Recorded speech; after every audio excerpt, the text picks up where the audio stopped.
Kabanata 176. Gusto kang iligtas ni Lilian para sa lumang panahon, ngunit tumanggi kang magbago at tumangging pahalagahan ang kanyang mga pagsisikap. Karapat-dapat kang mamatay, sabi ni Chris. Lumingon siya para tingnan si Lilian at nagpatuloy, Lilian, you shouldn't waste your time with him. Wala naman kayong relasyon, kaya hindi ka makakaapekto sa mga kilos niya. Wala kang kwenta.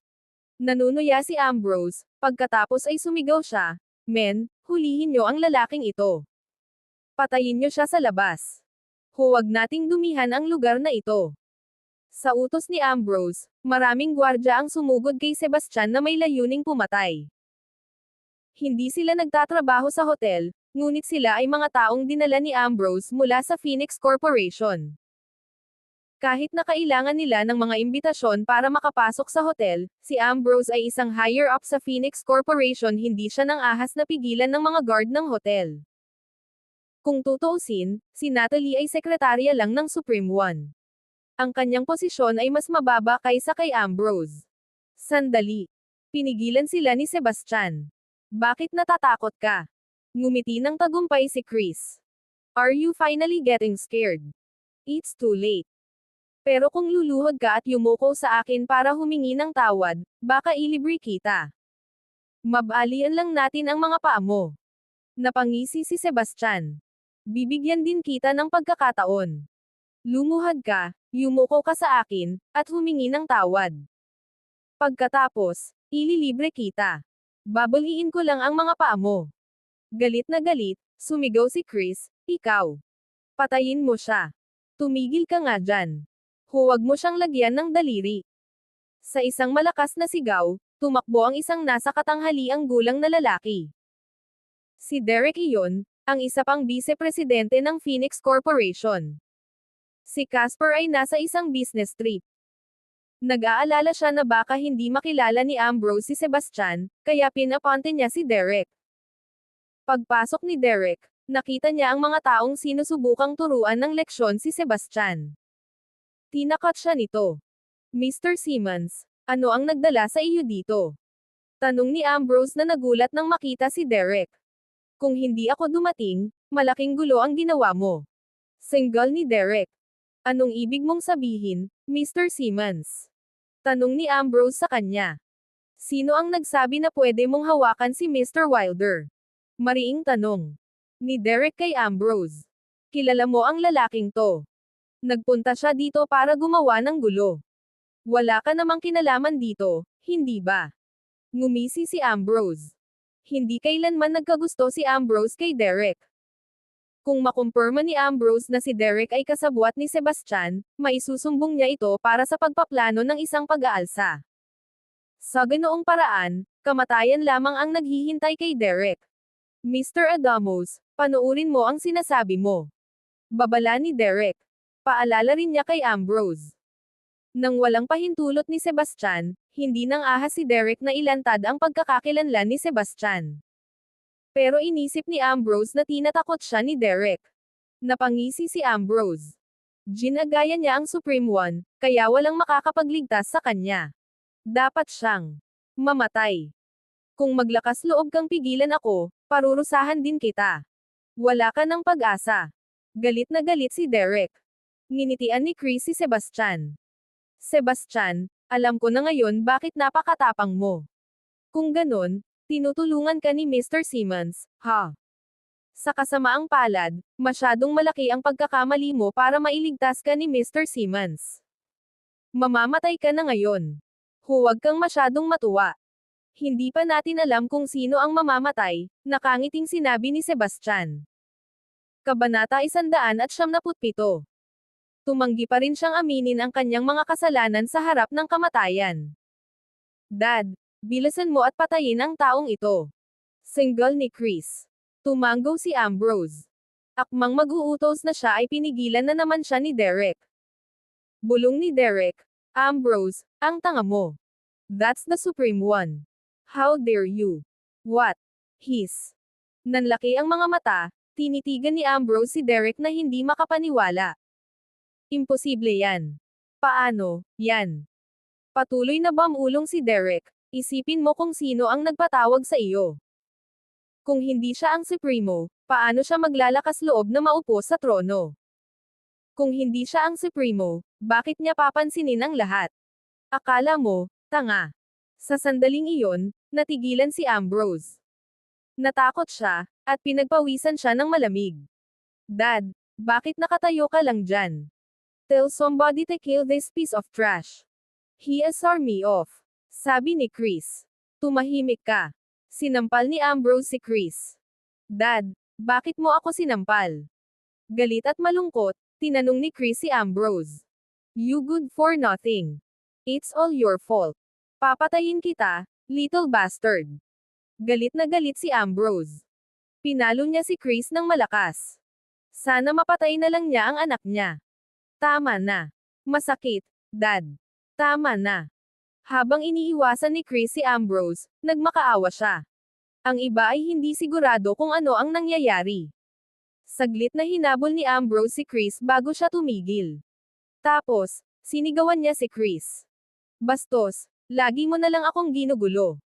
Bakit ba ako may anak na tulad mo? Kung alam ko lang, pinatay na kita. Dad, ano pong nangyayari sa inyo? Anong ginawa ko? Galit na tanong ni Chris sa kanya. And you dare to talk back to me? Lumuhad ka at humingi ng tawad kay Mr. Wilder. Matigas na sabi ni Ambrose. What? You're asking me to kneel in front this piece of trash? You're joking.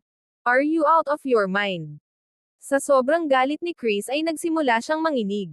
Bastos ka. Lumuhad ka, o papatayin kita. Galit na galit si Ambrose. Lumuhad siya sa lupa at sinabing, Mr. Wilder, hindi ako naging mabuting magulang sa anak ko. Patawarin mo ako. Natigilan ang karamihan. Si Ambrose ay ang vice-presidente ng Phoenix Corporation. Kani-kanina lang, nagmamataas siya, pero ngayon ay nakaluhod na siya at humihingi ng tawad kay Sebastian. Ano ang nangyayari? Anong nangyayari? Siya ba talaga ang Supreme One? Dad, anong nangyayari? Bakit ka nakaluhod? Tumahimik ka. Lumuhad ka at humingi ng tawad kay Mr. Wilder, bulyo ni Ambrose sa kanya. Gusto niyang sakalin si Chris. Imposible yan. You must have gotten it wrong. Isa lang siyang inutil, inabando ng manugang. Hinding-hindi ako luluhod at hihingi ng tawad sa kanya. Tumanggi si Chris na maniwala na may kapangyarihan si Sebastian. Lumuhad ka, bastos ka. Hinawakan ni Ambrose ang kanyang leeg, pinilit si Chris na lumuhad. Mr. Wilder, please bigyan mo pa kami ng isa pang pagkakataon. Patawarin mo kami, paghingi ng paumanhin ni Ambrose habang paulit-ulit na yumuko, nanginginig siya sa takot. Bilang matatanda, dapat niyong pagbayaran ang mga pagkakamali niyo. Binigyan ko kayo ng pagkakataon, pero pinalampas niyo ito. Huwag niyo nang ulitin ang mga pagkakamali niyo sa susunod niyong buhay, makahulugang sabi ni Sebastian. Kabanata 178. Alam ni Ambrose na tapos na sila. Kaagad, naglabas siya ng punyal at, sa mga tingin ng lahat ng hindi makapaniwala, sinaksak niya si Chris sa puso. Dad. Bakit? Gustong tanungin ni Chris si Ambrose, ngunit bago pa siya makatapos, nawalan siya ng lakas at bumagsak sa lupa. Ang kanyang mga mata ay dilat na dilat. Hindi siya mapakali. Nagulat ang mga tao. Kung hindi lang nila ito nasaksihan, walang maniniwala na si Ambrose ang pumatay kay Chris. Si Ambrose ay mukhang nanghihinayang. Maya-maya lang ay sinaksak niya ang sarili sa puso. Nagulat ang lahat sa eksena kaya natahimik sila. Hindi lamang pinatay ni Ambrose ang kanyang sariling anak, ngunit kitilin din niya ang kanyang sariling buhay. At nangyari ang lahat dahil sa lalaking nasa trono. Ang Supreme One. Malamang siya ang Supreme One. Mabuhay ang Supreme One. Sandaling natigilan ang lahat. Nang makabalik na sila sa katinoan ay mabilis silang yumuko kay Sebastian. Kasama doon ang pamilya Smith at Hunter.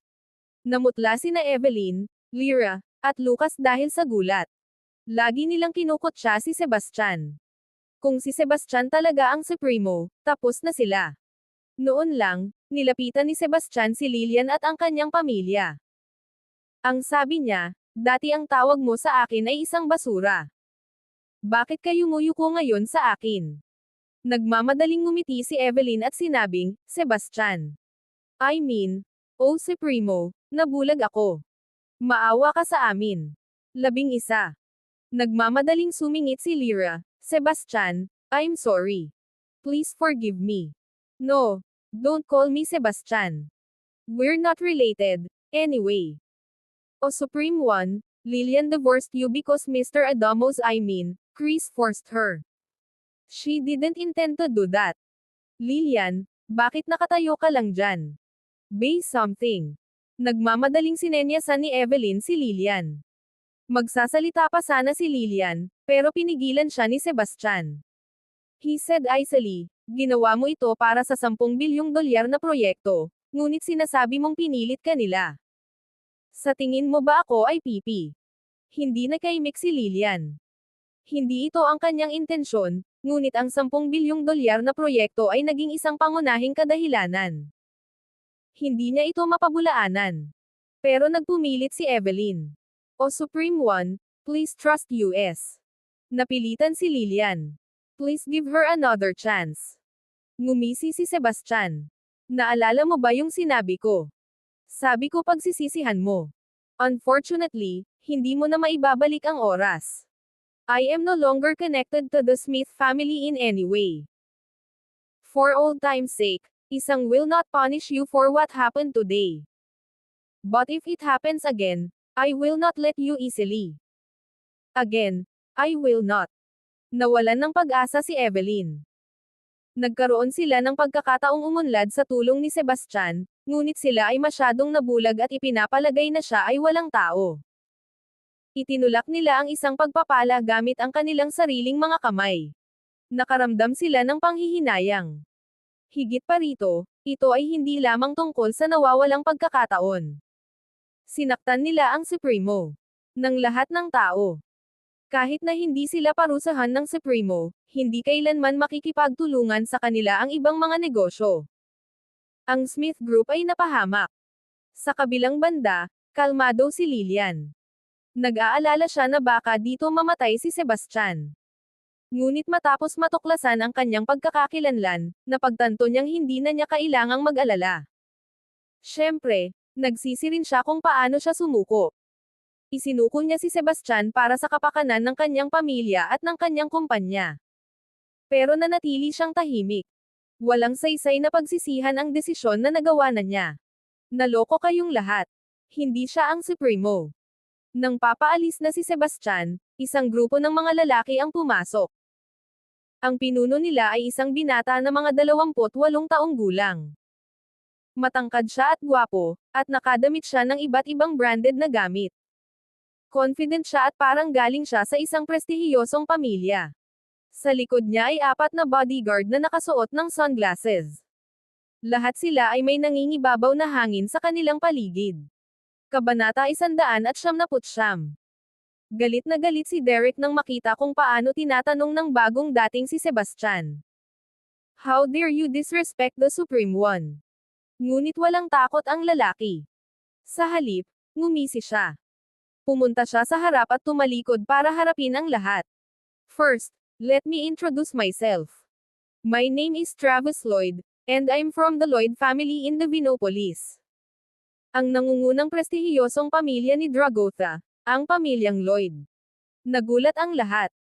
Mayroong 10 malalaking pamilya sa Dragotha, at ang bawat pamilya ay malalim na nakaugat sa kanilang mahabang kasaysayan. Sila ay makapangyarihan at mayaman. Ang pamilya Lloyd ang nangunguna sa 10 prestihiyosong pamilya, at ang kanilang mga kayamanan ay maihahambing sa isang bansa. Hindi lamang mayaman ang mga Iliod, ngunit mayroon din silang mahahalagang posisyon sa militar at gobyerno. Nagsanay din sila ng hindi mabilang na mga skilled combat artist, na ginawa nilang nakakatakot. Ikaw si Mr. Travis Lloyd, ang noble young master. Gulat na bulalas ni Jordan. Mayabang na sinabi ni Travis, tama. Isang talakayan ang sumiklab sa gitna ng karamihan. Makapangyarihan ang pamilya Lloyd, at si Travis ang susunod na tagapagmana ng pamilya Lloyd.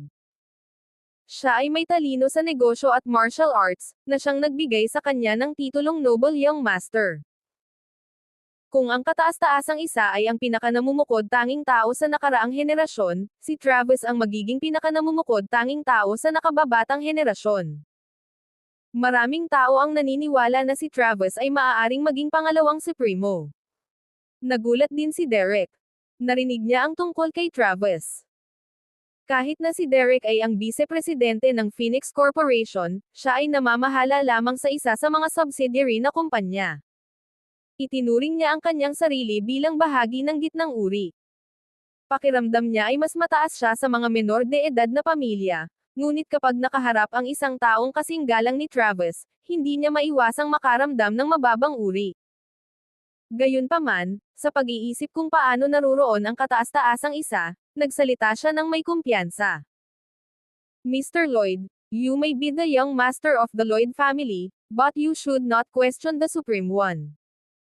Kung galit ka sa Supreme One, kahit ang pamilya Lloyd ay hindi makakapagbayad ng kahihinatnan. Tumanggo ang lahat bilang pagsang-ayon. Maaaring makapangyarihan ang pamilya Lloyd, ngunit wala sila kung ikukumpara sa Supreme Pavilion at Phoenix Corporation. Sa mga tuntunin ng kanilang pinansyal o pisikal na husay, hindi nila maihahambing sa Phoenix Corporation. Ang pamilya Lloyd ay maaaring magkaroon ng napakalaking kalamangan sa iba pang mga prestihiyosong pamilya. Ngunit kung sila ay maglakas loob na gulo sa Supremo, sila ay mawawasak. Tumawa si Travis. Tama ka. The Supreme One reigns over the universe. Natural, the Lloyd family wouldn't dare cross him. Kung siya talaga ang Supreme One, I would show my respects. But unfortunately, peke siya. Itinuro ni Travis si Sebastian at malamig siyang tinignan. Pagkatapos ng testimonya ni Derek, kung may nagtanong pa kay Sebastian, walang maniniwala sa kanila.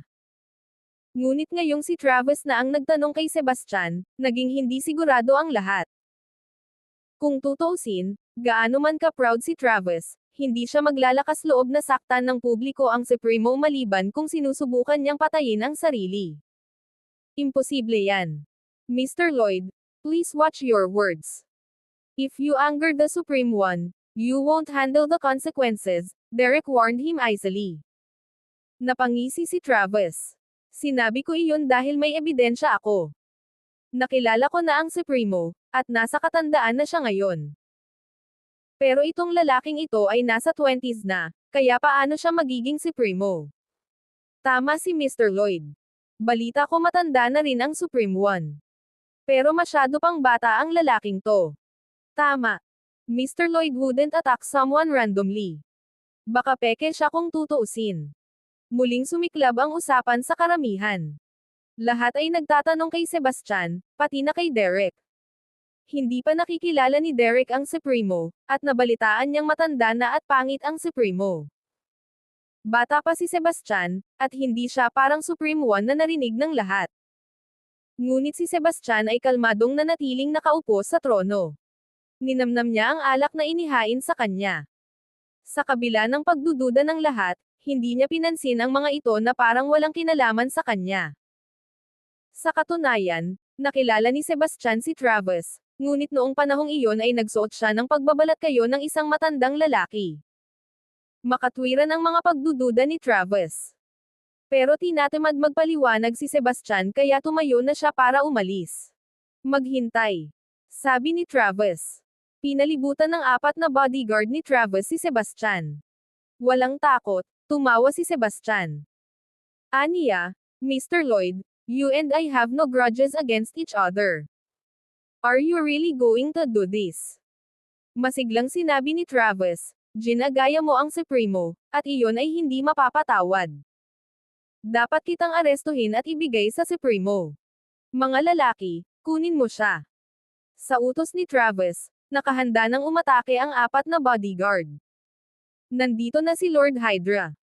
Bago pa man magawa ng 4 na bodyguard ay may sumigaw sa pinto. Napatingin ang lahat sa pasukan, tanging isang grupo ng mga babae ang pumasok. Ang pinuno ay nakasuot ng pulang balat at pantalon. Matangkad siya at maganda, at mahaba ang buhok niya. Siya ay isang kaakit-akit na babae na gugustuhin siya ng sino mang lalaki. Ngunit naiisip lamang ng mga tao. Wala sa kanila ang maglalakas loob na sumulong sa kanya. Ito ay dahil ang tila mahinang babaeng ito ay ang kilalang Lord Hydra. Si Hydra ay isa sa mga gods of war na nagtrabaho para sa Supreme One. Siya ay mas malakas kaysa sa karaniwang god of war. Ngunit ang pinakamahalaga, kinatawan niya ang kataas-taasang isa. Bakit siya nandito? Nagulat si Lilian. Nakilala niya si Hydra. Siya ang artistang kinuha ni Sebastian noon. Nalaman niya kaagad na ni-recycle ni Sebastian ang kanyang mga pakulo. Nakuha niya ang babae na gayahin si Lord Hydra bilang isang paraan para makatakas. Ngunit hindi niya ito inilantad. Iyon lang ang pagkakataon ni Sebastian na mabuhay. Nang makita ni Travis si Hydra, naging interesado siya. 1 in a million ang kagandahan ni Hydra. Ipinaraise iyon sa kanyang pagkakakilanlan, kahit na si Travis ay ang noble young master, gusto pa rin niya ito bilang kanyang sarili. Ngunit hindi niya ito hinayaang magpakita kahit kaunti. Hindi niya kayang guluhin si Hydra dahil suportado ito ng Supreme One. Nagmamadaling nilapitan siya ni Travis at sinabing, "All hail, Lord Hydra. All hail, Lord Hydra." Bukod kay Sebastian, lahat ng iba ay yumuko sa kanya ng may paggalang. Kabanata 200. Hindi pinansin ni Hydra si Travis. Sa halip, sinabi niya sa karamihan, sa utos ng kataas-taasang isa, "Naparito ako upang ipahayag na ang seremonya ng pagpirma ng kontrata ay nakansela." Bakit? Bakit natin iki-cancel ang seremonya? Galit na tanong ni Evelyn. Nang maniwala siya na si Sebastian ang Supremo, naisip niyang mapapahamak sila. Pero ngayong sinabi ni Travis na impostor si Sebastian, nagkaroon na naman siya ng pag-asa. Ngunit bago siya makapagsaya, inihayag ni Hydra na kinansela ang seremonya ng pagpirma. Pinawi niyo ng bahagyang pag-asa na ngayon lang natagpuan ni Evelyn. Hindi kinaya ng puso niya ang matinding emosyonal na roller coaster na nangyari sa loob ng ilang minuto. Walang dahilan. Tatanungin mo ba ang Supremo? Seryosong tanong ni Hydra sa kanya. I wouldn't dare. Natakot si Evelyn. Nawalan lang sila ng project, pero kung tatawid sila sa Supreme One pwede silang mamatay. Mabilis na sinulyapan siya ni Hydra, at pagkatapos ay naghanda na siyang umalis. Please wait, Lord Hydra, sabi ni Travis, pinatigil si Hydra. Sino ka? Matigas na tanong ni Hydra. Nakangiting sabi ni Travis, huwag po sanang magalit, Lord Hydra. Ako si Travis Lloyd, ang young master ng pamilya Lloyd. Anong negosyo mo? Walang emosyong tanong ni Hydra. Lord Hydra, may nagpapanggap na si Primo. Paano natin ito haharapin? Tanong ni Travis. Alam ni Hydra na si Sebastian ang tinutukoy niya. Sinabi niya, alam ito ng Supremo, ngunit hindi niya sinabi sa akin na hawakan ang bagay na ito. Kung wala nang iba pa, lahat kayo ay dismissed. Napatulala si Travis. Akala niya ito na ang perpektong pagkakataon para makuha ang pabor ng Supreme One, ngunit hindi niya inaasahan na hindi siya papansinin ni Hydra, kaya lang, umalis na si Hydra. Naiwan ang lahat, hindi sigurado kung ano ang gagawin. Malungkot ang ekspresyon ni Travis. Bilang young master ng pamilya Lloyd, palagi siyang sentro ng atensyon. Pero ngayon, hindi siya pinansin. Kahit siya si Hydra, nakakainis pa rin. Ikaw kasi. Kasalanan mo ang lahat, basura ka. Nawala mo sa amin ang 10 bilyong proyekto mo, sumpa ni Evelyn kay Sebastian. Ngumisi si Sebastian. You should watch what you are saying. Tiyak na nakansela ang seremonya para sa isang magandang dahilan. Dapat mong pag-isipan ang iyong sarili sa halip na sisihin ito sa akin. Napabuntong hininga si Evelyn, kasi nagdulot ka ng gulo. Nagalit ang Supremo, at kinansela niya ang seremonya ng pagpirma. Ikaw ang dapat na managot dito. Sina Lyra at Lucas ay sinaman din ng tingin si Sebastian. Kahit ano. Tumayo si Sebastian para umalis, ngunit pinigilan siya ni Evelyn at ng iba pa. Hindi ka pwedeng umalis. Dapat bigyan mo ako ng solusyon ngayon, malamig na sabi ni Evelyn. Ma, alis na tayo. Nagalit din si Lillian kay Sebastian. Gayunpaman, ilang beses na niya itong nailigtas noon, kaya ayaw niyang tanungin siya nito tungkol sa mga bagay na iyon. Ngunit si Evelyn at ang iba ay walang humpay. Hindi sila pumayag na umalis si Sebastian. Bumagsak ang ekspresyon ni Sebastian. Hayaan mo na. Walang may dudulot ang galit sa akin. Nakaramdam ng panginginig si Evelyn sa kanyang gulugod, at binitawan niya ang kanyang pagkakahawak dahil sa reflex. Ngunit wala siyang intensyon na magbigay daan. Maya-maya lang ay lumapit si Travis sa kanila. You deserve to die for impersonating the Supreme One. The Supreme One is Ma Wayne, and he didn't want to find fault with a nobody like you. But I can't just let you off easily. Tama ka Mr. Lloyd. Patayin mo na siya. Nagmura si Evelyn. Kinasusuklaman ni Evelyn si Sebastian. Sa kanyang palagay, kung hindi dahil kay Sebastian, maaaring nagpakasal si Lillian sa matataas na uri. At kung hindi dahil kay Sebastian, hindi sana nakansela ang contract signing para sa $10 bilyong na proyekto.